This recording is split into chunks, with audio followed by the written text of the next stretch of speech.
સુરતમાં ફરી એક માસૂમ બાળાનું તાવ આવ્યા બાદ ઝાડા થતાં મોત નિપજતા પાલિકાનું આરોગ્ય વિભાગ દોડતું થઈ ગયું છે.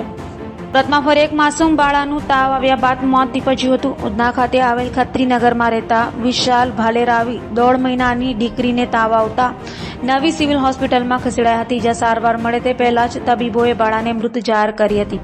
બાળાને કોઈપણ પ્રકારની ગંભીર બીમારી ન હોય અને અચાનક જ તાવ આવ્યા બાદ ઝાડા થતાં મોત નિપજ્યું હતું, જેને લઈ પરિવારમાં શોક જોવા મળ્યો હતો. તો હાલ બાળાના મોતનું સાચું કારણ જાણવા પીએમ કરાયું છે. મારું નામ લક્ષ્મીબેન છે.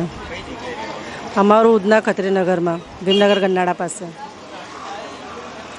છોકરીને કંઈ થયું નહીં હતું. છોકરીને એવું હતું કે રાતના 2-3 વાર ઝાડા થયા હતા અને પછી છે તો એને દવા પીવડાવીને છોકરીને સુવડાવી હતી ને રાતના 3 વાગે એવું છોકરી ઉઠી હતી. તો પછી એને થોડુંક શરીર ગરમ હતું ને થોડીક તબિયત ખરાબ થવા માંડી એટલે એને અહીંયા સિવિલ હોસ્પિટલ લઈને આવ્યા. તો સિવિલ હોસ્પિટલમાં ડૉક્ટરે મૃત જાહેર કર્યું. આ જે છોકરી મરી છે ને તે મારી બેનની છોકરીની છોકરી છે. હા, તેને આગળ એક બાળક હતું તે બી ઓફ થઈ ગયેલું હતું ને આ બીજું બાળક હતું એને.